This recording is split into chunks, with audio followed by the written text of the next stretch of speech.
Good afternoon, Miss.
Yes, good afternoon. Good afternoon, sir. Good afternoon, sir. Okay, Revdi, Anita, good afternoon. Good afternoon, sir. Okay, Ramya, good afternoon.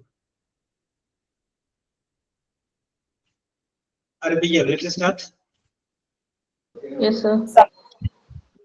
Sir, prayer. That's it. Dear God, thank you for this beautiful day. Thank you for giving me the chance to see this day. Thank you for loving me despite my sins. Forgive me for all my sins, even the ones committed unknowingly. As I start this day, I pray for your guidance and your protection. Direct my path and teach me the right things to do. Let my words and my actions be one that bring honor to your holy name. Thank you, Lord, for an answered prayer. Thank you, sir. Okay. Just now, good morning. അടുത്ത ആള് signing on.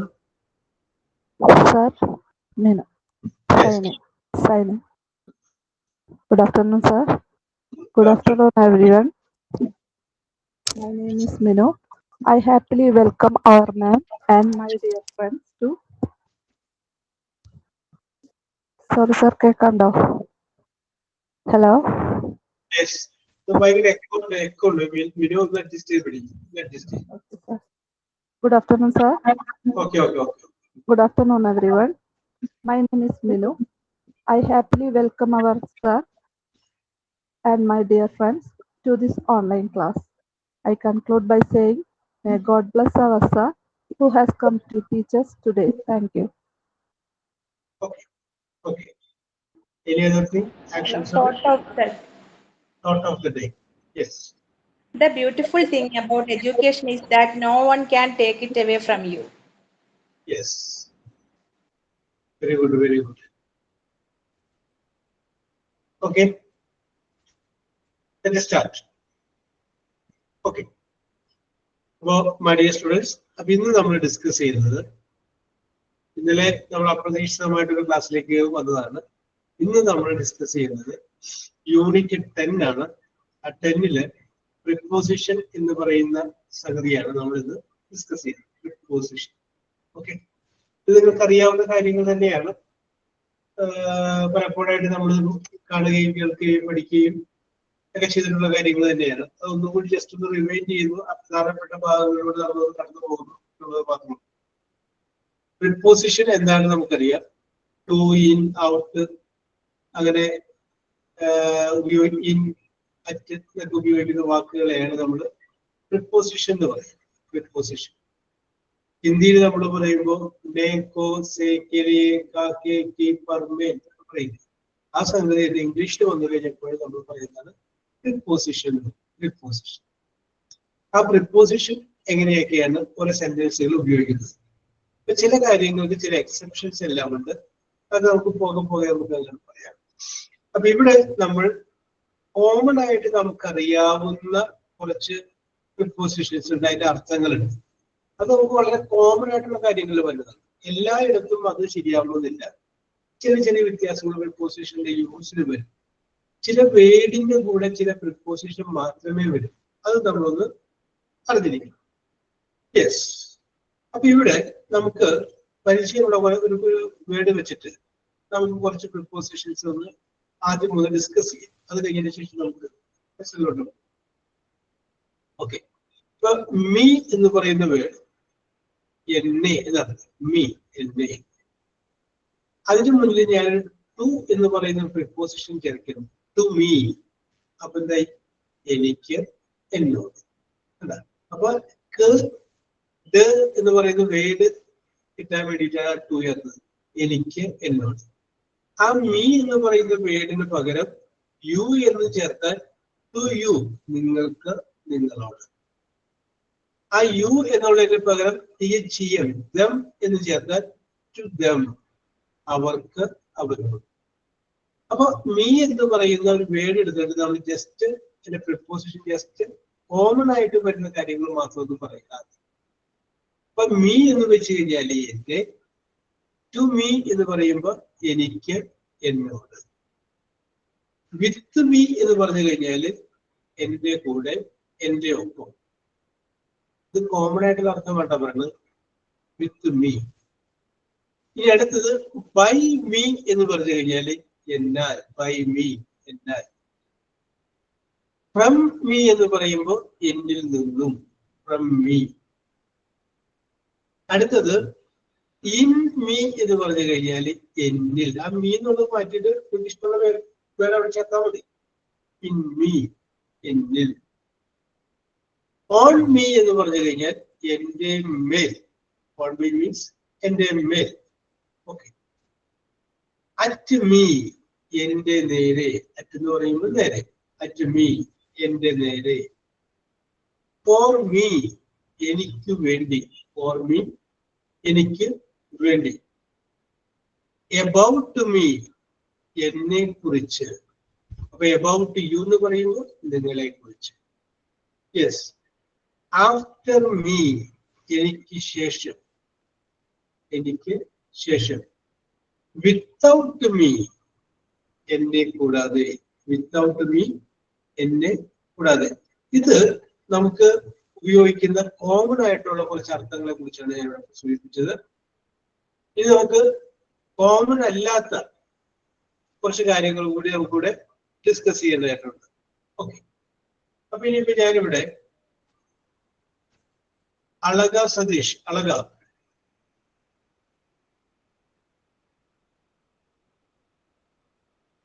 Yes. Ancy, Ancy P V.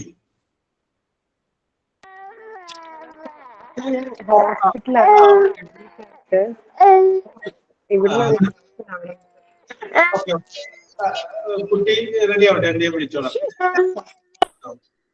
Yes, Ancy P V. Ancy.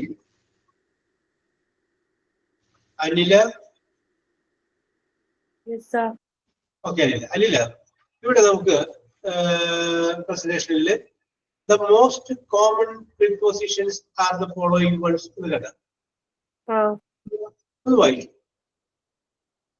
The most common prepositions are the following ones.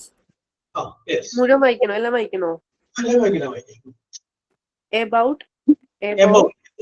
അറിയാലോ. About കുറിച്ച്.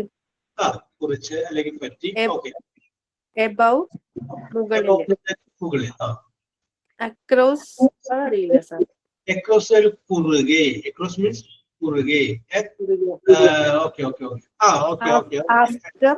After ശേഷം. Okay Ancy, no problem. Against വീണ്ടും. Against വീണ്ടും അല്ല, again ആണ് വീണ്ടും. Against പറയുമ്പോ എതിരെ. എന്താണ്? എതിരെ, എതിരെ. Alone തനിച്ച്. പേജ് നമ്പർ ഒന്ന് പറയാവോ? ആരെങ്കിലും പേജ് നമ്പർ പറഞ്ഞോളൂ. ഇതിനകത്ത് പേജില്ല. 98. പിന്നെ alone തനിച്ച്. അവിടെ ഒരു ചെറിയ മിസ്റ്റേക്ക് പറ്റി. നോക്ക്, ALONE എലോൺ ആണ് തനിച്ച്. ഇവിടെ ALONG എലോൺ. എലോൺ എന്ന് പറഞ്ഞു കഴിഞ്ഞാല് ലൂടെ എന്നർത്ഥം. I walk along the road. ഞാൻ റോഡിലൂടെ നടക്കുന്നു. അപ്പൊ ലൂടെ എന്നർത്ഥം കിട്ടാൻ വേണ്ടിയിട്ടാണ് എലോ. എലോങ് ലൂടെയാണ്. മറ്റത് അനില പറഞ്ഞത് കറക്റ്റ് ആണ്. അത് എലോ. അടുത്തത് അതിന്റെ മീനിങ് ഇടയിൽ. ഇടയിൽ. അടുത്തത് പിന്നെ അച്ച്. അറ്റ്. അറ്റെന്ന് പറഞ്ഞു കഴിഞ്ഞാൽ നമ്മളൊന്ന് പറയാറുണ്ട്, പക്ഷെ എന്റെ കറക്റ്റ് മീനിങ് ഇങ്ങനെ നേരെ കേട്ടോ.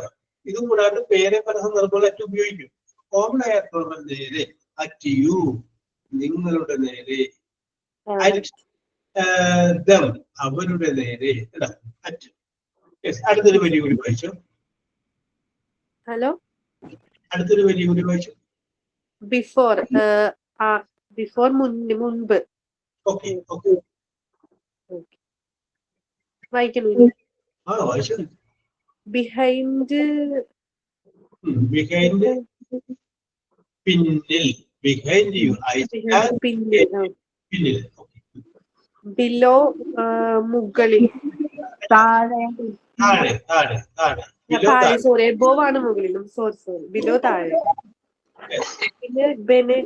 പിന്നെ ബിലോ തന്നെയാണ്. താഴെ എന്നുള്ളത്. ബിസൈഡ്. ബിസൈഡ് അറിയില്ല സാറ്. ബിസൈഡ് എന്ന് പറഞ്ഞാല് നിയർ, അരികെ.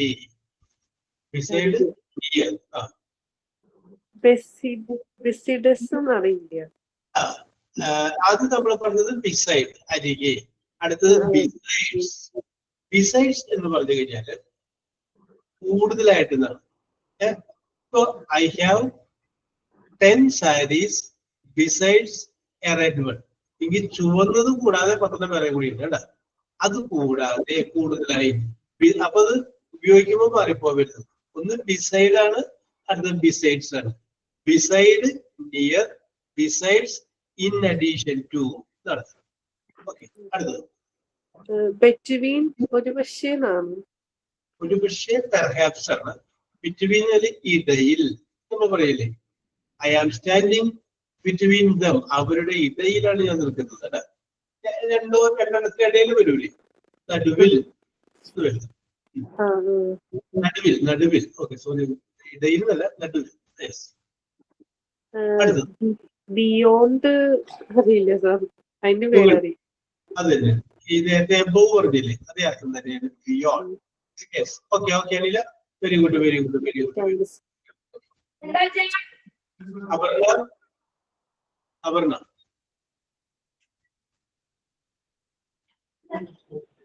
ഓക്കെ വായിച്ചു. അപർണ ബട്ട് പോലെ വായിച്ചു. ബട്ട് എന്ന് പറഞ്ഞാൽ പക്ഷേ എന്നുള്ള മീനിങ്. Very good. പക്ഷേ എന്നാൽ എന്നൊക്കെ പറയാം. Okay. By down. By down. താഴേക്ക് താഴേക്ക്. അടുത്ത ഡ്യൂറിങ് ഒരു ടൈം പീരീഡിന് പറയുന്നതാണോ? ഇത് നമുക്ക് അതിന്റെ അർത്ഥം ഇടയ്ക്ക്, ഡ്യൂറിങ് ദ മീറ്റിംഗിന്റെ ഇടയ്ക്ക്, ഡ്യൂറിംഗിന്റെ ഇടയ്ക്ക്. ഓക്കെ. പിന്നെ ഫോർ ഫോർ വേണ്ടി എന്നുള്ള. Very good very good. പിന്നെ ബിക്കോസ് ഓഫ് ഒക്കെ ചില സമയങ്ങളിലൊക്കെ വരുന്നുണ്ട്.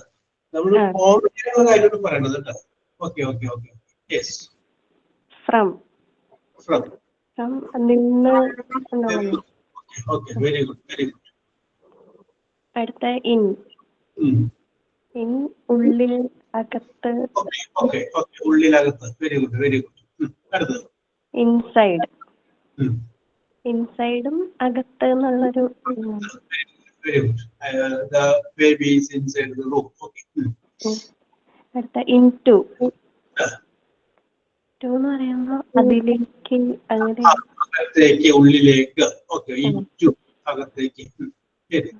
എക്സെപ്റ്റ്. എക്സെപ്റ്റ് ഒഴികെ. ഒഴികെ. Very good very good. Or അല്ലെങ്കിൽ, ഇതല്ലെങ്കിൽ. Okay very good very good. Off. Off off എന്ന് പറഞ്ഞ വേണ്ട നമുക്ക് പറയാൻ വേണ്ടിയിട്ട് കൂടുതൽ വാക്ക് വരും, അതുകൂടി ചേർത്ത് നമുക്ക് പറയാൻ പറ്റുള്ളൂ കേട്ടോ. അകന്ന. ഓക്കെ. അടുത്ത് പറഞ്ഞു. ഓൺ. ഓൺ മുകളിൽ നിന്നുള്ള മീനിങ് ആണ്. ഓൺ ദ ടേബിൾ എന്നൊക്കെ പറയുന്നത്. Very good very good. പിന്നെ ഔട്ട്. ഔട്ട് പുറത്ത്. ഔട്ട്സൈഡും പുറത്തേക്ക്, അല്ലെ പുറത്താണ്. ഓവർ. ഓവർ കഴിഞ്ഞു എന്നുള്ള ഓവറാണ്. അതുകൊണ്ട് പിന്നെ മുകളിൽ, ഉയരത്തിൽ.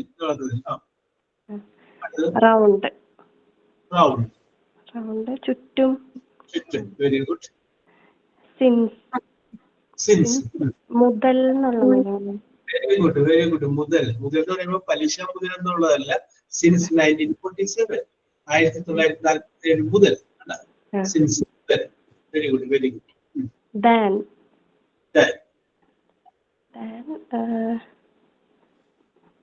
ദാൻ എന്ന് പറയുമ്പോൾ കാൾ എന്ന് പറയില്ല. കാൾ നമ്മൾ ഏതൊരു ആ ഒരു സാധനമാണ് ദാൻ എന്ന് പറയുന്നത്. നമുക്ക് പറയാം A is better than B. A ആണ് ബിയെ കാൾ. കാൾ എന്ന് ഒരു സാധനം വരുന്നത്. ആ സംഗതിക്കാണ് ഇവിടെ നിന്ന് വരുന്നത് ദാൻ വരുന്നത്. Okay okay. അതായത് എന്തെങ്കിലും സാധനം പറയുമ്പോൾ രണ്ട് സംഗതികളെ തമ്മിൽ താരതമ്യം ചെയ്യുമ്പോൾ അതിനേക്കാൾ, ആ കാൾ എന്ന് പറയാൻ വേണ്ടിയിട്ട് തരാം. ത്രൂ. ത്രൂ. ത്രൂ അതിലൂടെ. ലൂടെ. നമ്മള് ഏറ്റവും ആദ്യം വായിച്ചപ്പോ ഒരു എലോങ് പറഞ്ഞില്ലേ, അതിൽ. അപ്പൊ റോഡിലൂടെ ഒക്കെ ആണെങ്കിലാണ് എലോങ് ദ റോഡ്. ഇപ്പൊ നമുക്ക് വേണമെങ്കിൽ പറയാം പ്രാർത്ഥനയിലൂടെ നമുക്ക് പുണ്യം കിട്ടുന്നു. We get virtue through prayers. Along the prayer എന്ന് പറയില്ല. അത് ഏതെങ്കിലും മുകളിൽ വരുമ്പോഴാണ് അയലോങ്. ഇത് അങ്ങനെയല്ലല്ലോ. ഒരു അതിന്റെ അകത്ത് കൂടെ അല്ലേ ത്രൂ. യെസ്. അടുത്ത ത്രൂ ഔട്ട്. ത്രൂ ഔട്ട് മൊത്തം അല്ല, അതില് ഫുള്ളായിട്ട്. ഫുള്ളായിട്ട്. Very good very good. ഫുള്ളായിട്ട്. Throughout. സ്റ്റാർട്ടിങ് മുതൽ അവസാനം വരെ. യെസ്. അവിടെ ഉണ്ടായിരുന്നു പറഞ്ഞു കഴിഞ്ഞാല് ഉള്ളുണ്ടായിരുന്നു എന്ന് അർത്ഥം. അടുത്തത് ടിൽ. ടിൽ വരെ എന്നുള്ള മീനിങ് ആണ്. Very good. വരെ. Very good very good. Okay okay okay. അപർണക്ക് അറിയണ്ട. Very good. അപ്പൊ ഇനി ഒരു വരിയും കൂടെ ഉള്ളൂ. ഇവിടെ അപർണയുടെ വായിച്ചോ. നമുക്ക് അടുത്ത ആളെ നോക്കാം. Towards. Towards. What's മുന്നോട്ട് Towards നേരെ എന്നാണ്. നേരെ മുന്നോട്ട് തന്നെയാണ് നേരെ. അണ്ടർ താഴെ. അണ്ടർ താഴെ. ഓക്കെ. അണ്ടിൽ. അണ്ടിൽ. ഇത് വരെ, കഴിയുന്ന വരെ. ഓക്കെ. നേരത്തെ ടിൽ എന്നുള്ളതിനെ പറഞ്ഞില്ല, അതേ അർത്ഥം തന്നെയാണ് വരെ. Very good. അപ്പ് മുകളിൽ. യെസ്. പിന്നെ വിത്ത്. വിത്ത് കൂടെ. ഒപ്പം. കറക്റ്റ് ആണ്. വിത്തിൻ. കൂടെ തന്നെയാണ്. ഉള്ളിൽ. Within the room. The laptop is within the room. Yes. Okay. അല്ലെങ്കിൽ അകത്ത്, ഉള്ളിൽ എന്നർത്ഥമുണ്ട്. Ornaments are within the അലമാര. Yes. Okay. അടുത്തത് വിത്തൗട്ട്. Without. ഇല്ലാതെ. Very good. Okay. Very good. നന്നായിട്ട് എന്താ പറഞ്ഞ? Very good. ഓക്കെ. അടുത്തത് ജാൻസി ആന്റണി. ഓക്കെ. ആന്റണി റെഡി ആയിട്ട് നിന്നാൽ മതി, ഞാൻ വിളിക്കാം. ഒരു 2 മിനിറ്റ് വിളിക്കാൻ. ഓക്കെ. യെസ്. അപ്പൊ ഇവിടെ നമ്മളിവിടെ വായിച്ചു കേട്ടത് കോമൺ ആയിട്ട് നമ്മൾ ഉപയോഗിക്കുന്ന പ്രിപ്പോസിഷൻസ് ആണ്. ആ പ്രിപ്പോസിഷന്റെ കോമൺ ആയിട്ടുള്ള മീനിങ് ആണ് നമ്മളിവിടെ പറഞ്ഞത്. പക്ഷെ ഇതിൽ നിന്നെല്ലാം കുറെ കാര്യങ്ങൾക്കൊക്കെ വ്യത്യാസം ഉണ്ടാവും. അത് നമുക്ക് പോകെ പറയാം. യെസ്. അപ്പൊ ഞാനിപ്പോ എവിടെയെല്ലാം നമ്മൾ ഉപയോഗിക്കുമ്പോൾ അതനുസരിച്ച് ചില വ്യത്യാസങ്ങളെല്ലാം വരും. അപ്പൊ ഇവിടെ അറ്റ് എന്ന് പറയുന്ന വേർഡിന് നമ്മൾ നേരത്തെ കണ്ടപ്പോൾ ഞാൻ പറഞ്ഞു അറ്റ് നേരെ നടത്തുന്നു. അറ്റ്. അതുകൂടാതെയും അറ്റ് എന്ന് പറയുന്ന സംഗതി അല്ലെങ്കിൽ ആ പ്രിപ്പോസിഷൻ ഉപയോഗിക്കുന്നത് to a point of time, ഒരു കൃത്യമായ ഒരു പോയിന്റ് ഓഫ് ടൈം കാണിക്കാൻ വേണ്ടിയിട്ട് നമ്മൾ അറ്റ് എന്ന് പറയുന്ന പ്രിപ്പോസിഷനാണ് ഉപയോഗിക്കുന്നത്. ഇപ്പൊ ഉദാഹരണമായിട്ട് പറഞ്ഞു കഴിഞ്ഞാൽ 5 മണിക്ക് അവൻ വന്നു. 5 മണി it's a correct point of time. ഈ കെയും അറ്റ് 5 o'clock. അങ്ങനെ കറക്റ്റ്. അപ്പൊ സമയത്തെ കുറിച്ച് പറയുമ്പോൾ അവിടെ എന്ത് ഉപയോഗിക്കുന്നു? അറ്റ് ഉപയോഗിക്കുന്നു. ഈ കെയും അറ്റ് 5 o'clock. അപ്പൊ നമുക്ക് അറ്റ് എന്ന് പറഞ്ഞു കഴിഞ്ഞാൽ നേരെ എന്നർത്ഥമുണ്ട്, സംബന്ധിച്ചു. അതിനോടൊപ്പം തന്നെ it also shows A point of time. ഒരു പോയിന്റ് ഓഫ് ടൈമിനെ കാണിക്കാൻ വേണ്ടിയിട്ടും അറ്റ് എന്ന് പറയുന്ന പ്രിപ്പോസിഷൻ ഉപയോഗിക്കുന്നു. പിന്നെ രണ്ടാമത്തെ കേസ് എന്ന് പറഞ്ഞു കഴിഞ്ഞാല് ഏതെങ്കിലും ഒരു വർഷത്തില് ഏതെങ്കിലും ഒരു ഫെസ്റ്റിവൽസ് വരില്ലേ, ആഘോഷങ്ങൾ. ആ ആഘോഷത്തിനെ കുറിച്ച് പറയുമ്പോൾ അവിടെയും അറ്റ് എന്ന് പറയുന്ന പ്രിപ്പോസിഷൻ ഉപയോഗിക്കുന്നു. ഹി കെയും, അവൻ വന്നു. അറ്റ് ക്രിസ്മസ്, ക്രിസ്തുമസിനാണ് അവൻ വന്നത്. Christmas is A form of A festival. അല്ലെങ്കിൽ ഹി കെയും അറ്റ് റംസാൻ, റംസാൻ വന്നു. അപ്പൊ അറ്റ് എന്ന് പറയുന്ന പ്രിപ്പോസിഷൻ നമ്മൾ നേരത്തെ പറഞ്ഞ നേരെ എന്ന് പറയുന്ന അത് കൂടാതെ it also used to show a point of time. It also used to show the festival in the festivals in an year. Okay. അതിന് ഫെസ്റ്റിവലിന്റെ കൂടെയും അറ്റ് എന്ന് പറയുന്ന പ്രിപ്പോസിഷൻ വരുന്നു. ജാൻസി ആന്റണി ഈ വായിച്ചു. അറ്റിന്റെ used certain moment. Used for a certain moment or point of time. അത് കഴിഞ്ഞിട്ട് ആ എക്സാമ്പിൾ വായിച്ചോ. The meeting will start at 5 o'clock. ഒരു minute. The meeting will start. Meeting ആരംഭിക്കുന്നത് at 5 o'clock. At 5 o'clock correct time അല്ലേ പറയുന്നത്. The classes will complete at 3:30. നമുക്ക് correct 3:30 അവസാനിക്കുന്നു. യെസ്. അപ്പൊ അങ്ങനെ ഒരു പോയിന്റ് ഓഫ് ടൈം കറക്റ്റ് പറയുമ്പോൾ എപ്പോഴും എന്ത് വരും? അറ്റ് വരും. അതിന്റെ അടിയിൽ വായിക്കും. Similarly, at dawn, at noon, at sunset, at dusk, at night, at midnight, at the end of the book, at the beginning of the meeting. Okay, ഇതിന്റെ അകത്ത് ആ ഡോണിനുള്ള സ്പെല്ലിംഗ് ചെറിയ മിസ്റ്റേക്ക് ഉണ്ട്. DAWN DOWN അല്ല, DAWN. ഓക്കെ, അപ്പൊ ഇതുപോലെ നമുക്ക് വേണമെങ്കിൽ പറയാം at dawn, at noon, at sunset, at dusk സന്ധ്യ, അറ്റ് നൈറ്റ്. അങ്ങനെ നമുക്ക് ഒരു ദിവസത്തിന്റെ പല ടൈമുകളില്ലേ, ആ ടൈമിനെ സൂചിപ്പിക്കാൻ വേണ്ടിയിട്ടും എന്ത് ഉപയോഗിക്കുന്നതിന്റെ കൂടെ ഈ അറ്റ് എന്ന് പറയുന്ന സംഗതി ഉപയോഗിക്കും. ഓക്കെ, നോക്കിയപ്പോ നമുക്ക് ഇങ്ങനെ ഓർത്ത് ചെയ്താൽ മതി. Sunset, desk, night, mid night, പറയാം മിഡ് നൈറ്റ്, അങ്ങനെയൊക്കെയുള്ള ആ ടൈമിനെ സൂചിപ്പിക്കുന്ന സ്ഥലത്തും നമ്മൾ അറ്റ് എന്ന് പറയുന്ന പ്രിപ്പോസിഷൻ ഉപയോഗിക്കും. ഓക്കെ, അടുത്ത് പറഞ്ഞു. That mark a point in the year. We okay, ഒരു എക്സാമ്പിൾ വായിച്ചു. at Easter. Similarly, at Vishu. നോക്കിയേ, we will come to your house at Easter. കണ്ട, കേട്ടില്ല? ജാൻസി റേഞ്ച് പോയി തോന്നുന്നു. We will ആ come to രണ്ടാമത്തെ your താഴെയുള്ള house. വാക്യം.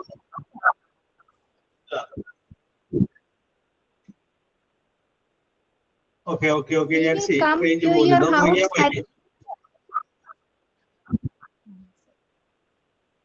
At Easter. ഓക്കെ, നോക്കിയേ, അപ്പൊ നോക്കിയേ, ഈസ്റ്റർ എന്ന് പറയുമ്പോ ഫെസ്റ്റിവൽ ആണ്, ഒരു ആഘോഷമാണ്, അല്ലെ? അപ്പൊ ആ ആഘോഷത്തിനെ കുറിച്ച് പറയുന്ന സമയത്ത് അവിടെ എന്താ ഉപയോഗിക്കുന്ന പ്രിപ്പോസിഷൻ? അറ്റ് എന്ന് പറയുന്ന പ്രിപ്പോസിഷൻ ആണ് ഉപയോഗിക്കുന്നത്. അതുപോലെ എന്റെ അടിയിൽ നോക്കിയ similarly at Christmas, at the new year, at Ramzan, at Vishu, at the weekend, at dinner time, at birthday, അങ്ങനെയും പറയാം. അപ്പോ ഫെസ്റ്റിവൽ ആയിട്ടുള്ള കാര്യത്തിനെയും അതിനോടൊപ്പം തന്നെ ആഘോഷങ്ങളുണ്ടെങ്കിൽ ആ സമയത്തിന്റെയും അതിനോടൊപ്പം ഒരു ദിവസത്തിന് തന്നെ പല പ്രത്യേക സമയത്തെയും അവിടെ എല്ലാം സൂചിപ്പിക്കാൻ വേണ്ടിയിട്ട് അറ്റ് എന്ന് പറയുന്ന പ്രിപ്പോസിഷൻ ഉപയോഗിക്കുന്നു. അപ്പൊ നിങ്ങൾ അത് ഓർത്തിട്ടാൽ മതി. അറ്റ് എന്ന് പറയുന്ന പ്രിപ്പോസിഷൻ സമയത്തെ കുറിച്ച് സൂചിപ്പിക്കുന്ന സ്ഥലങ്ങളിലെല്ലാം അറ്റ് എന്ന് പറയുന്ന പ്രിപ്പോസിഷനാണ് കോമൺ ആയിട്ട് ഉപയോഗിക്കുന്നത്. അറ്റ് എന്ന് പറയുന്ന പ്രിപ്പോസിഷനാണ് കോമൺ ആയിട്ട് ഉപയോഗിക്കുന്നത്. ഈ ഒരു കാര്യം ഒന്ന് ഓർത്തുന്നത്, അറ്റ് എന്ന് പറയുന്ന പ്രിപ്പോസിഷൻ. യെസ്, ഇനി നമുക്ക് ഇനി അടുത്തിലോട്ട് വരാം. ഞാൻ നേരത്തെ പറഞ്ഞപ്പോ പറഞ്ഞു ഓൺ എന്ന് പറഞ്ഞു കഴിഞ്ഞാൽ മുകളിൽ. നേരത്തെ അപർണ വായിച്ചപ്പോ കറക്റ്റ് പറഞ്ഞു ഓൺ എന്ന് പറഞ്ഞാൽ മുകളിൽ എന്നർത്ഥമുള്ളത് പറഞ്ഞു. അത് കൂടാതെ ഈ ഓൺ എന്ന് പറയുന്ന preposition A specific day and date, correct ആയിട്ടുള്ള ഒരു ഡേ, കറക്റ്റ് ആയിട്ടുള്ള ഒരു ഡേറ്റ്, അത് പറയുന്ന സമയത്തെല്ലാം സ്പെസിഫിക് ആയിട്ടുള്ളൊരു ദിവസം പറയാൻ, സ്പെസിഫിക് ആയിട്ടുള്ളൊരു ഡേറ്റ് പറയാൻ അവിടെ എല്ലായിടത്തും ഈ ഓൺ എന്ന് പറയുന്ന പ്രിപ്പോസിഷൻ ഉപയോഗിക്കുന്നു. ഓൺ എന്ന് പറയുന്ന പ്രിപ്പോസിഷൻ ഉപയോഗിക്കുന്നു. അപ്പൊ ഞാൻ പറഞ്ഞു ഒരു കൃത്യമായിട്ടുള്ള ഡേ ഞാൻ പറയാണ്, എന്ന് വരും, തിങ്കളാഴ്ച വരും. അപ്പൊ കറക്റ്റ് ഡേറ്റ് പറയില്ല, തിങ്കൾ. അപ്പൊ നമുക്ക് പറയാം ഓൺ മൺഡേ, അതാണ് കറക്റ്റ്. ഇൻ മൺഡേ അല്ല, ഓൺ മൺഡേ. സ്പെസിഫിക് ഡേറ്റ് പറഞ്ഞു ഡേ പറഞ്ഞു കഴിഞ്ഞാൽ അതിന്റെ മുന്നില് ഓൺ ഉണ്ടാവും. അപ്പൊ നിങ്ങൾ അങ്ങനെ വിശാലമായിട്ട് ചിന്തിച്ചു പോകണ്ട. Sunday, Monday, Tuesday, Wednesday, Thursday, Friday, Saturday എന്നുള്ളതിന്റെ മുന്നിൽ എപ്പോഴും ഓൺ ഉണ്ടാവും. താങ്കൾ മനസ്സിൽ വിചാരിച്ചാൽ മതി. കാരണം സ്പെസിഫിക് ആയിട്ടുള്ളൊരു ഡേ പറഞ്ഞു കഴിഞ്ഞാൽ അതിന്റെ മുന്നിൽ എപ്പോഴും ഉണ്ടാവും ഓൺ എന്ന് പറയുന്ന പ്രിപ്പോസിഷൻ വരും. അവൻ വന്നു, ഈ കെയും ഓൺ മൺഡേ, മൺഡേയിലാണ് സ്പെസിഫിക് ഡേ. ഓക്കെ, ഇനിയിപ്പോ നമുക്ക് വേണമെന്നുണ്ടെങ്കിൽ രണ്ടാമത് നമുക്ക് പറയാം സ്പെസിഫിക് ആയിട്ടുള്ള ഒരു ഡേറ്റ് പറയാം. Date. Yes, ജിൻസ Rijo. Okay, ജിൻസ വിവാഹിതയാണോ? Yes. എന്നായിരുന്നു വിവാഹം? റിപ്പബ്ലിക് ഡേ 26 ജനുവരി 2015. അതൊന്ന് ഇംഗ്ലീഷിൽ പറഞ്ഞു. ഞാൻ 2015 ജനുവരി 26 വിവാഹിതയായി. അപ്പൊ നമുക്ക് വേണമെങ്കിൽ നമുക്ക് പറയാം ഐ ഗോട്ട് മാരീഡ്. ബാക്കി പറഞ്ഞാലും അല്ലെങ്കിൽ I married. I married at 26 അല്ല 26 January 2015. 2000 അല്ല ഓണം വരൂല്ലേ? 2015 ആ. അപ്പൊ ഇതിനകത്ത് പറഞ്ഞപ്പോ ചെറിയ മിസ്റ്റേക്ക് വന്നിട്ട് നമുക്ക് കറക്റ്റ് ചെയ്യാം. I got married. എന്നാണ് ഞാൻ വിവാഹം കഴിച്ചത്? 26-ാം തീയതി. കറക്റ്റ് ഡേറ്റ് ആണ് പറയുന്നത്. അപ്പൊ അവിടെ ഓൺ വരാണ്. ഞാൻ പറഞ്ഞില്ലേ correct day and correct date. I got married on 26th. Correct വേണ്ടതാണ്. ഇവിടെ ഇന്നാണ് ഇന്ന അറ്റോട്ട് ജിസ്റ്റ് പറഞ്ഞത്. ഓൺ ആണ് വേണ്ടത്. On 26. On 26 26 on 26 January. On 26 January 2015. പിന്നെ അതിന്റെ വേറെ ഒന്നും വേണ്ട. അപ്പൊ നമുക്ക് വേറെ എക്സാമ്പിൾ പറയാം.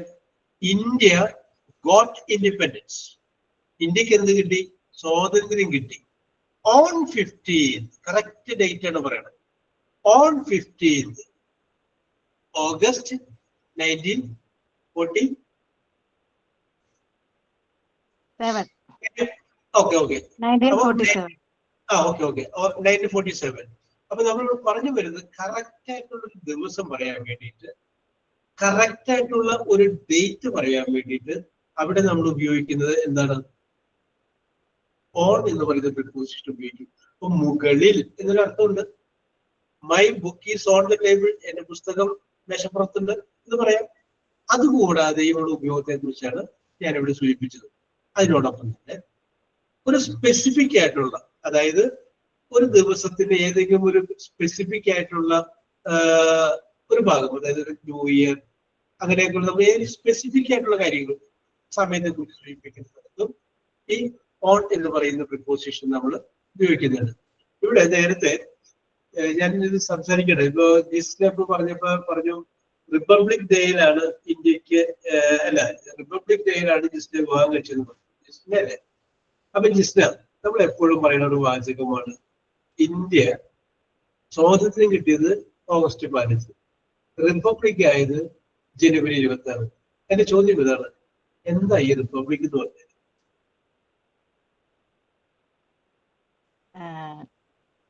ഞാനിവിടെ ജസ്റ്റ് ആ വാക്ക് ഇതുകൊണ്ട് മാത്രം പറഞ്ഞതാണ്, ഞാൻ പറയില്ല. യെസ്, ജസ്റ്റ് പറഞ്ഞു റിപ്പബ്ലിക് ഡേയുടെ എന്നാണ്. എന്തുകൊണ്ടാണ് ഇന്ത്യ റിപ്പബ്ലിക് ആയി എന്ന് പറയുന്നതിന്റെ ഉദ്ദേശം എന്താണ്? അതിൽ ഏതെങ്കിലും ഒരു രാജ്യം അതൊരു റിപ്പബ്ലിക്കൻ കൺട്രിയാണ് എന്ന് പറയുന്നത് എന്തർത്ഥത്തിലാണ്, അല്ലെങ്കിൽ എന്ത് പ്രത്യേകത കാണുമ്പോഴാണ് ആ രാജ്യം ഒരു റിപ്പബ്ലിക്കൻ രാജ്യമാണ് എന്ന് പറയുന്നത്? ഇന്ത്യ ഒരു റിപ്പബ്ലിക്കാണ്, സ്വതന്ത്ര റിപ്പബ്ലിക്കാണ് എന്ന് പറയാൻ കാരണം പറഞ്ഞു സാർ? ഞാനല്ല സാർ പറഞ്ഞു, വേറെ ആരോ ആണ് പറഞ്ഞത്. പറഞ്ഞു. ആർക്കുണെങ്കിലും വേണ്ട. ഈ ചോദ്യം ജിസ്നോട് ഞാൻ ചോദിച്ചെങ്കിലും ആർക്കുണെങ്കിലും കമന്റ് പറയാം. ഓക്കെ, ഒരറിവും ഭരണം നിലവിൽ വന്നതാണോ സാർ? പ്രഖ്യാപിക്കുന്നതാണോ? എന്തോ നമ്മള് റിപ്പബ്ലിക് പ്രഖ്യാപിക്കുന്നതെന്നാണോ ഉദ്ദേശിക്കുന്നത്?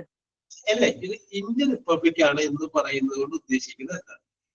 ആ സമയത്താണ് ഇന്ത്യ ഭരണത്തിന്റെ ആ ഒരു കാര്യങ്ങൾ അറിയില്ല. ദേശീയ അവധിയാണോ സർ? അത് റിപ്പബ്ലിക് ഡേ ആയതുകൊണ്ട് ശാലിനി നമ്മൾ അവധിയാക്കിയതാണ് പിന്നീട്. ഓക്കെ. അപ്പൊ എന്റെ പ്രിയപ്പെട്ട വിദ്യാർത്ഥികളായി നിങ്ങളത് കറക്റ്റ് ആയിട്ട് ഇന്ത്യ റിപ്പബ്ലിക് ആണെന്ന് പറഞ്ഞാൽ ഇപ്പൊ ഒരു എക്സാമ്പിൾ പറയാം. ശാലിനിയുടെ ഭർത്താവാണ് ഒരു രാജ്യത്തിന്റെ രാജാവെങ്കിൽ ആ അദ്ദേഹത്തിന്റെ കാലശേഷം ആരാവും രാജാവും? അയാളുടെ മകനാവും. അയാളുടെ കാലശേഷം ആരാവും രാജാവും? അയാളുടെ മകനാവും. അപ്പോ അധികാരം പരമ്പരാഗതമായിട്ട് ഇങ്ങനെ ഒരു കുടുംബത്തിൽ മാത്രമായിട്ട് ഇങ്ങനെ പറയണം. അപ്പൊ അത് റിപ്പബ്ലിക്കൻ. യെസ്, അത് വേറൊരു രീതിയാണ്. ഇപ്പൊ നമ്മളോട് ഞാൻ അതിലോട്ട് വരാം.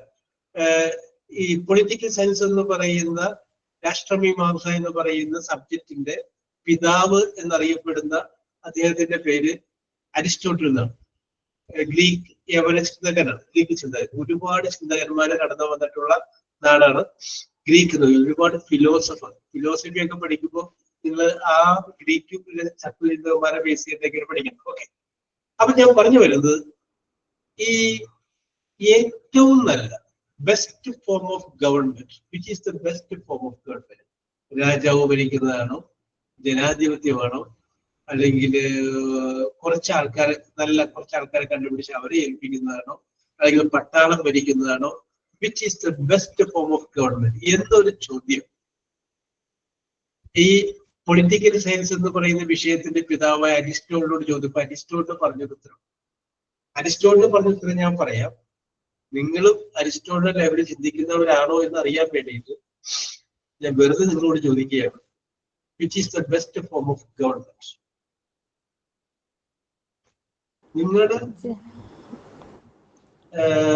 നിങ്ങളുടെ ചിന്തകളിൽ വരുന്ന കാര്യം പറഞ്ഞാൽ മതി. നിങ്ങൾക്ക് ഇന്റർനാഷണൽ ആയിട്ട് ഒരു വിഷയത്തോടും പോകണ്ട. നിങ്ങൾക്ക് ജനങ്ങൾ ജനങ്ങൾക്ക് വേണ്ടി തെരഞ്ഞെടുക്കുന്ന പ്രതിനിധി. ഓക്കെ, അപ്പൊ ഇതിപ്പോ പറഞ്ഞാൽ ഇന്ത്യയിൽ ഇപ്പൊ കാണുന്ന പോലെ ഡെമോക്രസി അല്ലെ, ജനാധിപത്യം ഞാൻ ഉദ്ദേശിച്ചത്. അപ്പൊ ജനാധിപത്യമാണ് ഇപ്പോ രേവതി പറയുന്നത് the best form of government. Okay, അത് നിന്നോട്ടെ. ഇനി വേറെ ആർക്കെങ്കിലും വേറെ എന്തെങ്കിലും അഭിപ്രായം? അതായത് ജനാധിപത്യം എന്ന് പറയുമ്പോൾ ജനങ്ങൾക്ക് വേണ്ടി ജനങ്ങൾ തിരഞ്ഞെടുക്കുന്നു എന്നാണല്ലോ സാർ പറയുന്നത്. അപ്പൊ ജനങ്ങളുടെ അഭിപ്രായങ്ങൾക്കും എല്ലാത്തിനും അവിടെ വോയിസ് ഉണ്ട്. അവര് തന്നെ അവർക്ക് വേണ്ടി ഒരു പ്രതിനിധിയെ തിരഞ്ഞെടുത്ത് അവർക്ക് വേണ്ടി കൊണ്ടുവരുന്നതുകൊണ്ട് അതാണ് നല്ലതെന്നാണ് എനിക്ക് തോന്നുന്നത്. മറ്റേ രാജ്യഭരണം എന്ന് പറയുമ്പോ എന്ന് വെച്ചിട്ടുണ്ടെങ്കിൽ ജനങ്ങൾക്ക് അവർക്ക് വോയിസ് ഇല്ലല്ലോ.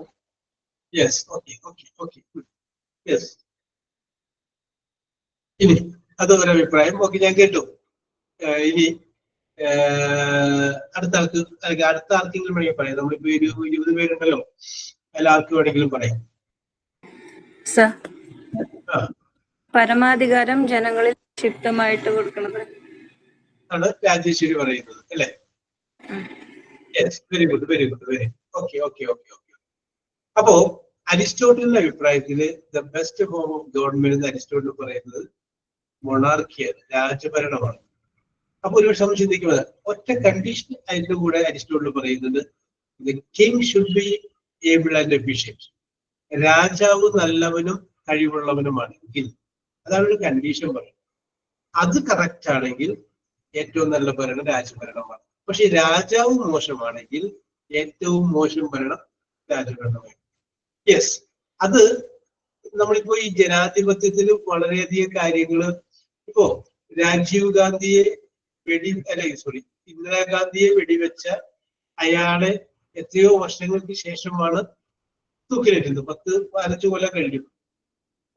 അപ്പൊ അത് ജനാധിപത്യ രീതിയിൽ ഒരുപാട് പ്രത്യേകതകളാണ്. ഇനി ഒരു കുറ്റം ചെയ്തു കഴിഞ്ഞാലും രക്ഷപ്പെടാനായിട്ടുള്ള ഒരുപാട് സാധ്യതകൾ ഇതിനകത്തുണ്ട്. പക്ഷെ രാജഭരണത്തിന് ആ ഒരു സംഗതി വരുന്നു. രാജാവ്, അതാണ് അരിസ്റ്റോട്ടിൽ പറഞ്ഞത്. ഓക്കെ, അപ്പൊ പിന്നെ നമ്മളോട് ജനാധിപത്യം എന്ന് പറഞ്ഞു. പണ്ട് ഗ്രീസിലാണ് ഈ ജനാധിപത്യം ഉണ്ടായിരുന്നത്. അവിടെ ഡയറക്റ്റ് ഡെമോക്രസി ആയിരുന്നു. ജനങ്ങളെല്ലാവരും ഒരു സ്ഥലത്ത് ഒരുമിച്ച് കൂടി എല്ലാവരും, വൃദ്ധര്, മധ്യവയസ്കര്, കുട്ടികളെല്ലാവരും കൂടിയാണ് നിയമം ഉണ്ടാക്കുന്നത്. എല്ലാവരും കൂടിയാണ് നിയമം നടപ്പിലാക്കുന്നത്. ഇപ്പൊ നമുക്ക് ഇത്രയും പേർക്ക് ഒരുമിച്ച് കൂടാൻ പറ്റുന്ന സ്ഥലമില്ലല്ലോ. അതുകൊണ്ട് ആ ഡയറക്റ്റ് ഡെമോക്രസി എന്നുള്ളതിന് പറ്റാത്തതുകൊണ്ടാണ് ഇൻഡയറക്റ്റ് ഡെമോക്രസി ആക്കിയത്. അപ്പൊ നമ്മുടെ ശബ്ദമായിട്ട് നമ്മൾ ഇവിടുന്ന് 140 MLA-മാരെ തെരഞ്ഞെടുത്ത് നിയമസഭയോട്ടായിരുന്നു. നമുക്ക് വേണ്ടി അദ്ദേഹം സംസാരിക്കുന്നു. അതാണ് ഇപ്പോൾ ഉള്ളത്. ഡെമോക്രസി ആണെങ്കിലും അത് ഇൻഡയറക്റ്റ് ഡെമോക്രസി, അതാണ് നമുക്കിപ്പോ നിലവിൽ ഉള്ളത്. ഓക്കെ, അപ്പൊ നമുക്ക് വിഷയം കഴിഞ്ഞു. ഇനിയിപ്പോ നമുക്ക് നേരത്തെ പറഞ്ഞ വിഷയത്തോട്ട് വരികയാണ്.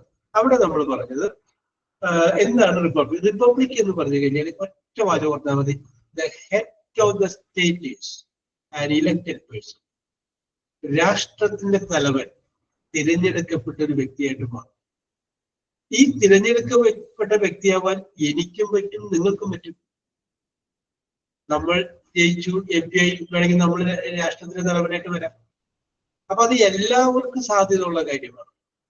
നമ്മളങ്ങനെ എത്തുന്നില്ല എന്നുള്ള കാര്യം നമ്മുടെ ജീവിത സാഹചര്യങ്ങളും പ്രതികൂലമായ മറ്റവസ്ഥകളും നമ്മൾ അങ്ങനെ എത്തുന്നില്ല. പക്ഷെ അതിനോട് നമുക്ക് മെനക്കെട്ട് നമുക്ക് വേണ്ടി ശ്രമിച്ചാൽ നമുക്കും അവിടെ വരെ എത്താം. അതാണ് ഏറ്റവും വലിയ പ്രധാനപ്പെട്ട സംഗതി. The head of the state is an elected person. രാഷ്ട്രത്തിന്റെ ആ രാജ്യത്തിന്റെ തലവൻ, ഇന്ത്യയുടെ തലവൻ എന്ന് പറഞ്ഞു കഴിഞ്ഞാൽ ഇന്ത്യൻ പ്രസിഡന്റ് ആണ്. ആ ഇന്ത്യൻ പ്രസിഡന്റ് ഇലക്ടഡ് പേഴ്സൺ, തിരഞ്ഞെടുക്കപ്പെട്ട ഒരു വ്യക്തിയാണ് മാറും. അതായത് ഇന്ത്യക്ക് സ്വാതന്ത്ര്യം കിട്ടുമ്പോൾ ഈ ഇലക്ഷൻ നടത്തിയിട്ടില്ല, ഒരു അഡ്ഹോക്ക് കമ്മിറ്റി ഉണ്ടാക്കി. ദി പ്രസിഡന്റ്, ദി സെക്രട്ടറി ഒക്കെ പറഞ്ഞ ഒരു താൽക്കാലിക കമ്മിറ്റി ഉണ്ടാക്കിയിട്ടാണ് ഭരിച്ചു വരും. അത് കഴിഞ്ഞതിന് ശേഷമാണ് ഇലക്ഷൻ വരുന്നത്. ആ ഇലക്ഷനിലൂടെയാണ് പിന്നീട് ഒരു തിരഞ്ഞെടുക്കപ്പെട്ട സമിതി വേണ്ടത്. നേരത്തെ നമ്മൾ തിരഞ്ഞെടുത്ത ആളുകൾ അധികാരത്തിൽ വരും.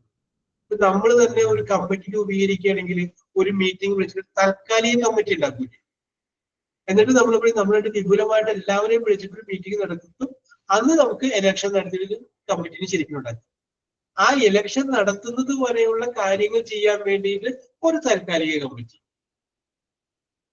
അതായിരുന്നു ആദ്യം ഉണ്ടായിരുന്നത്. അത് മാറ്റിയിട്ട് ഒറിജിനലായിട്ട് ഇലക്ഷൻ നടത്തി head of the state elected person ആയ വ്യവസ്ഥയാണ് നമ്മൾ റിപ്പബ്ലിക് എന്ന് പറയുന്നത്. ഏത് രാജ്യത്തിന്റെയും പരമാധികാരി ഒരു ഇലക്ടഡ് പേഴ്സൺ ആണ്, തിരഞ്ഞെടുക്കപ്പെട്ട വ്യക്തിയാണെങ്കിൽ. ഹൈറാർക്കിക്കലായിട്ട് വരാതെ തിരഞ്ഞെടുക്കപ്പെട്ടിട്ടുള്ള ഒരു വ്യക്തിയാണെങ്കിൽ ദാറ്റ് ഈസ് റിപ്പബ്ലിക്കൻ. അത് റിപ്പബ്ലിക്കൻ രാജ്യമാണ്. ഓക്കെ ജിസ്ന, നമുക്ക് വീണ്ടും വിഷയത്തിലേക്ക് വരാം. ജിസ്ന അല്ലേ നമ്മൾ പറഞ്ഞുകൊണ്ടിരുന്നത്? ഓക്കെ ജിസ്ന, ഒന്ന് വായിച്ച്. On. First one, used for a specific day and date. Okay, വായിച്ചു. She will come back on Monday. ഓക്കെയല്ലോ, ഓൺ മൺഡേ അവൾ വരും, തിരിച്ചു വരും എന്ന്. On Monday. യെസ്, അടുത്തത്.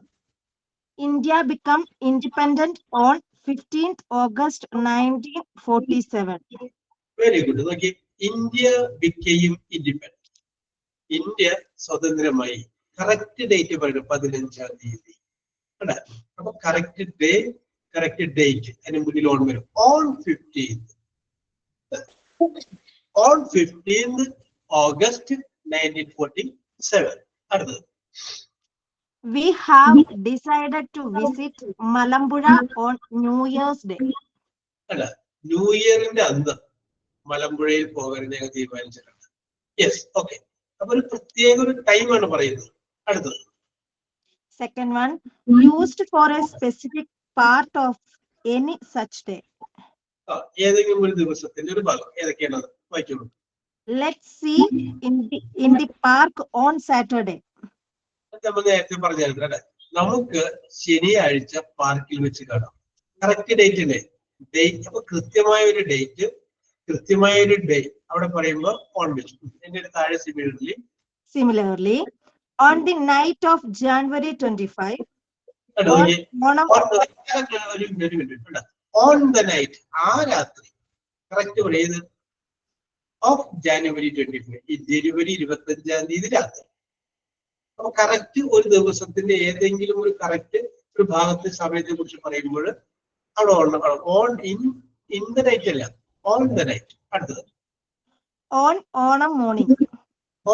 ഓണം മോർണിംഗ്. യെസ്, അടുത്തത്. On Christmas evening. On Christmas eve. Eve എന്ന് പറഞ്ഞാൽ തലേ ദിവസം.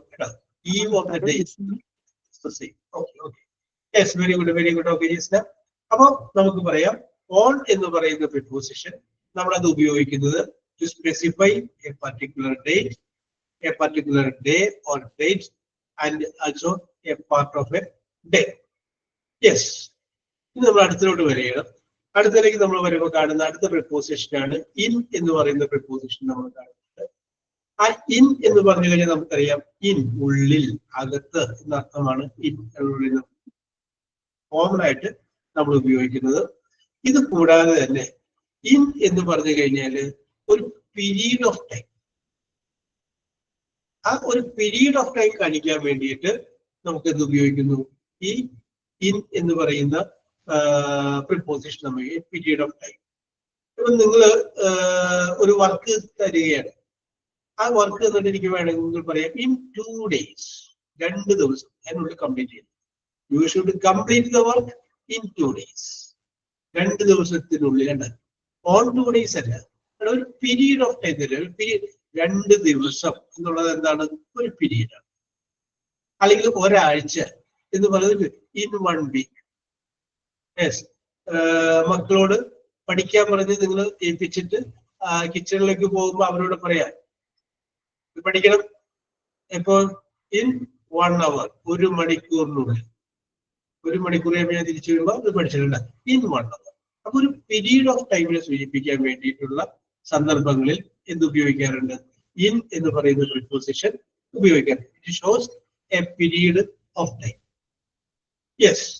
ഇനി ഇത് തന്നെ it also shows the total length of time. നമുക്ക് കൊടുക്കുന്ന ഒരു സമയം എത്ര സമയത്തിനുള്ളിൽ എന്നുള്ള രീതിയിൽ.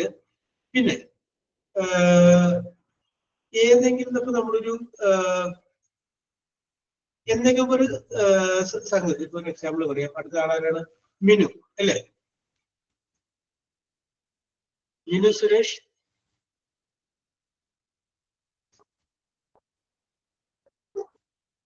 മിനു. ഓക്കെ. മിനു. ഓക്കെ. മിനു വിവാഹം കഴിച്ച വർഷം എന്ന് പറഞ്ഞ 2004. ഓക്കെ. ഡേറ്റും വേണ്ട, മാസവും വേണ്ട. 2004 ഞാൻ വിവാഹം കഴിച്ചു. എങ്ങനെ വരും അവിടെ? I married in 2004. In 2004. കേട്ടോ. അപ്പൊ നമുക്ക് ഇന്ത്യക്ക് 1947 സ്വാതന്ത്ര്യം കിട്ടി എന്നുള്ളത് ഓഗസ്റ്റ് എന്നുള്ള വേർഡ് അവിടെ വരാതെയും 15 എന്ന് പറഞ്ഞ ഡേറ്റ് വരാതെയും നമുക്ക് പറയുകയാണെങ്കിൽ India got independence in 1940. Correct period പറയുന്നു. ഓക്കെ. ഇനി നമുക്ക് വിഷയത്തിലോട്ട് വരാം. ഓക്കെ മിനു, ഇന്ന് നോക്കിയുള്ളത് വായിച്ച് ഒരു എക്സാമ്പിൾ വായിച്ച്.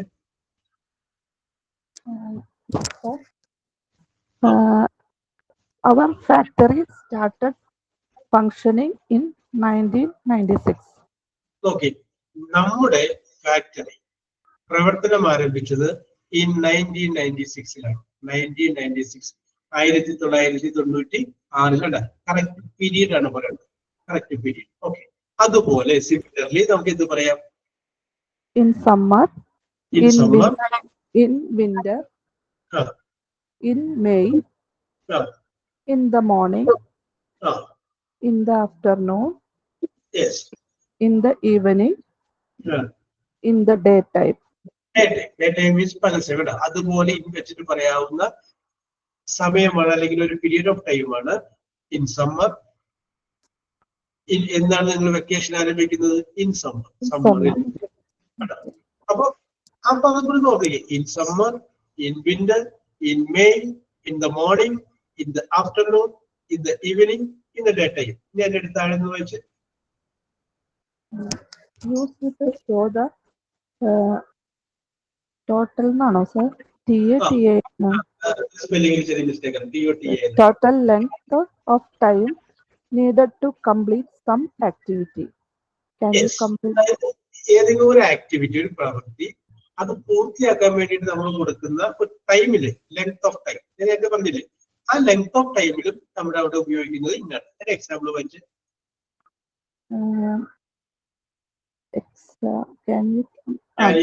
can you complete the work in 1 week? Can you complete the work? നിനക്ക് പൂർത്തിയാക്കാൻ കഴിയുമോ ആ ജോലി? ഇൻ 1 week, ഒരാഴ്ചക്കുള്ളിൽ. ആ ഇൻ 1 week എന്നുള്ളത് വേണമെങ്കിൽ നമുക്ക് ഇൻ 2 weeks ആക്കാം, 3 weeks ആക്കാം, അല്ലെങ്കിൽ ഇൻ 1 month ആക്കാം. അതൊക്കെ നമ്മുടെ ഇഷ്ടം പോലെ. യെസ്. അപ്പൊ ഒരു ലെങ്ത് ഓഫ് ടൈമിനെ കൊടുക്കാൻ വേണ്ടിയിട്ട് സൂചിപ്പിക്കുമ്പോൾ അവിടെയും നമ്മൾ എന്ത് ഉപയോഗിക്കുന്നു? ഇൻ എന്ന് പറയുന്ന പ്രിപ്പോസിഷൻ നമ്മൾ ഉപയോഗിക്കുന്നു. ഇത് കൂടാതെ ഇന്നിന്റെ കോമൺ ആയ കാര്യങ്ങൾ നമ്മൾ ആദ്യം പറഞ്ഞു. ഓക്കെ. Very good. പിന്നെ യെസ്. ഇനി അടുത്ത ഒരു സംഗതി നമ്മൾ നോക്കുന്ന പ്രിപ്പോസിഷൻ എന്ന് പറഞ്ഞു കഴിഞ്ഞാൽ ഡ്യൂറിങ്. ഈ ഡ്യൂറിങ് എന്ന് പറയുന്ന വേർഡിന്റെ അർത്ഥം ഇടയ്ക്ക്, എന്തെങ്കിലും ഒരു കാര്യം ചെയ്തുകൊണ്ടിരിക്കുന്നതിന്റെ ഇടയ്ക്ക്. To express an idea while a situation continues. ഒരു കാര്യം ചെയ്തുകൊണ്ടിരിക്കുന്നതിന് ഇടയ്ക്ക് വേറെ കാര്യം, ആ ഐഡിയ വരാൻ വേണ്ടിയിട്ടാണ് നമ്മൾ ഇത് ഉപയോഗിക്കുന്നത്. ഡ്യൂറിങ് എന്ന് പറയുന്ന പ്രിപ്പോസിഷൻ ഉപയോഗിക്കുന്നത്. യെസ്. ഇപ്പൊ നമുക്ക് പറയാം, ഡോണ്ട് സ്മോക്ക്. പുകവലിക്കരുത്. During the meeting. മീറ്റിംഗിന്റെ ഇടയ്ക്ക് പുകവലിക്കരുത്. യെസ്. അതല്ലെങ്കിൽ നമുക്ക് പറയാം, ഡ്യൂറിങ് ദ മീറ്റിംഗ്. മീറ്റിംഗിന്റെ ഇടയ്ക്ക് I talked with my friend. ഞാൻ എന്റെ സുഹൃത്തുമായി സംസാരിച്ചു. അതിൻ്റെ ഇടയ്ക്ക് ഞാൻ അതും ആ കാര്യം ചെയ്തു. One activity is continuous. അതിൻ്റെ ഇടയ്ക്ക് വേറൊരു കാര്യം ചെയ്യുന്നതിന് മുമ്പ് നമ്മൾ ഉപയോഗിക്കുന്ന ആ ഇടയ്ക്ക് എന്ന് പറയുന്ന ഇടയിൽ എന്ന് പറയുന്ന ഒരു വേർഡാണ് ഡൂറിങ്. ഓക്കെ, നാഫി.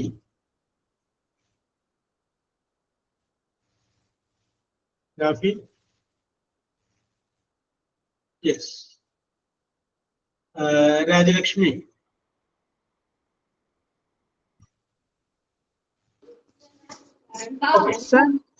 ഒന്ന് വായിച്ചേ. ആ ഡൂറിങ്ങിന്റെ അടിയിൽ വായിച്ചേ.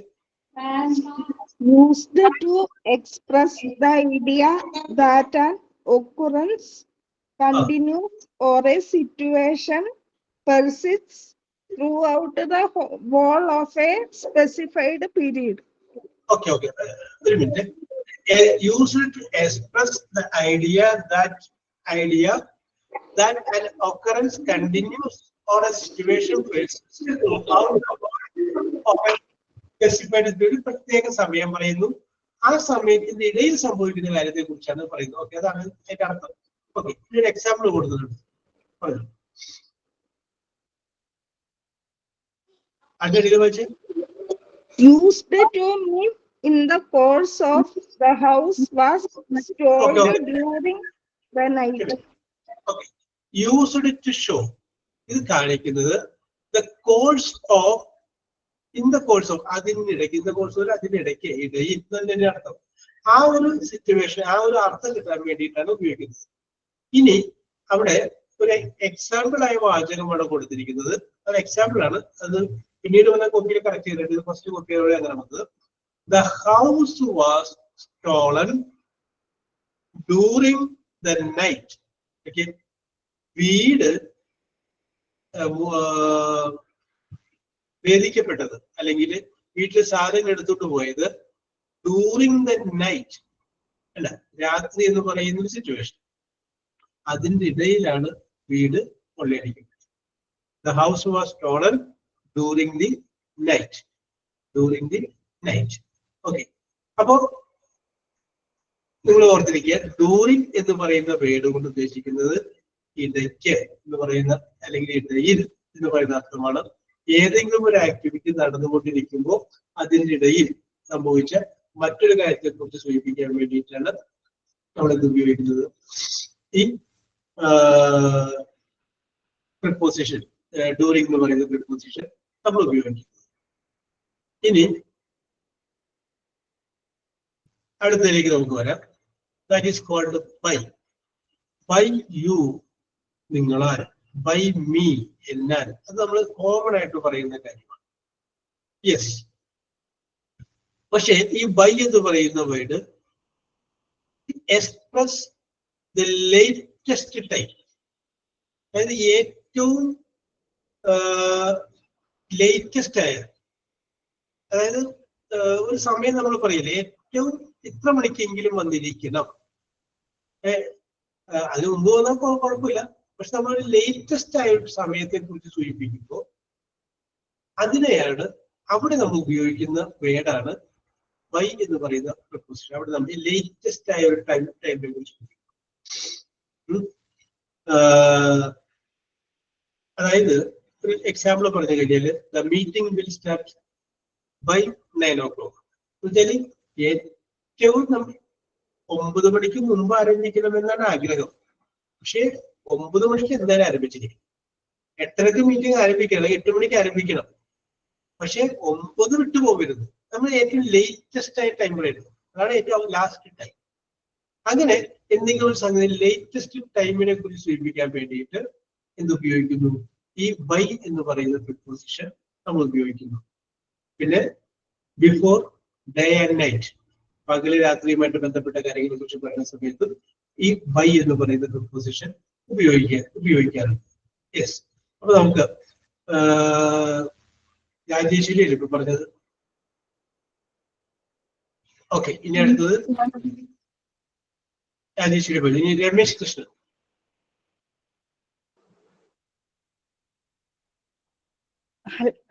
പറയട്ടെ സാർ? ഓക്കെ, ഒന്ന് വായിച്ചാൽ മതി. I used to donate the latest time by which something is to be done. Okay, wait a minute. You should donate latest time by which something is to be done. എന്തെങ്കിലും ഒരു കാര്യം ചെയ്യേണ്ട ഏറ്റവും latest ഏറ്റവും അവസാനത്തെ സമയം സൂചിപ്പിക്കുകയാണെങ്കിൽ അവിടെയെല്ലാം by എന്ന് പറയുന്ന preposition ഉപയോഗിക്കണം. എന്നിട്ട് എക്സാമ്പിൾ വായിച്ചേ. You should complete the work by next Monday. Okay. You should complete the work by next Monday. Next Monday ആണ് ഈ ജോലി പൂർത്തിയാക്കാനുള്ള ലാസ്റ്റ് ദിവസം കേട്ടോ.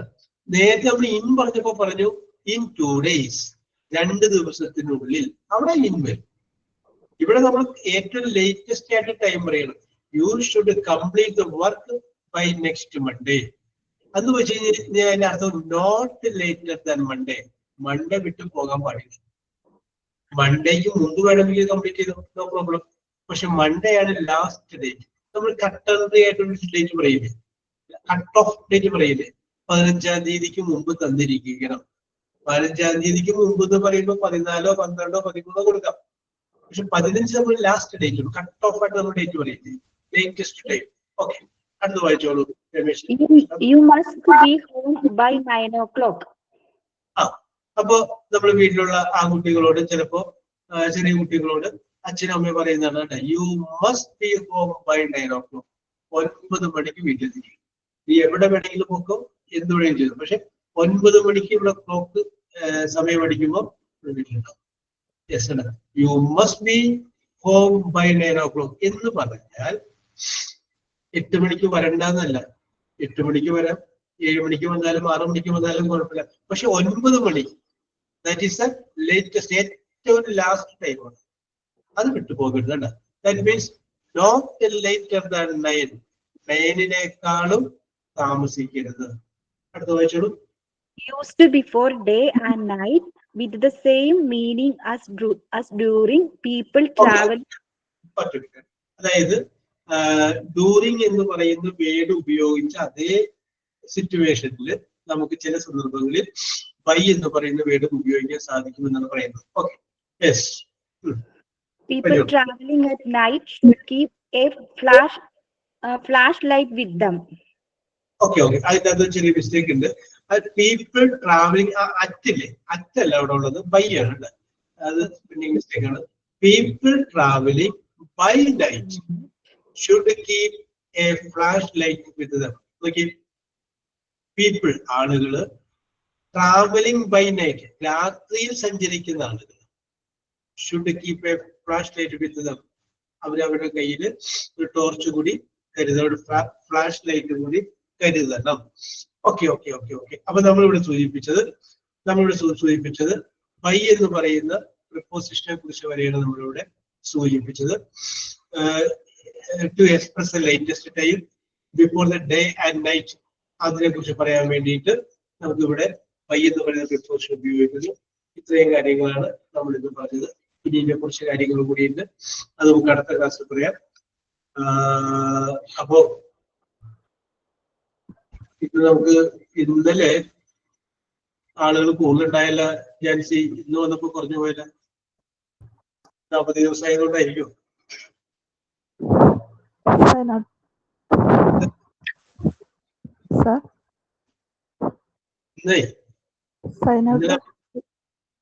പറഞ്ഞോളൂ.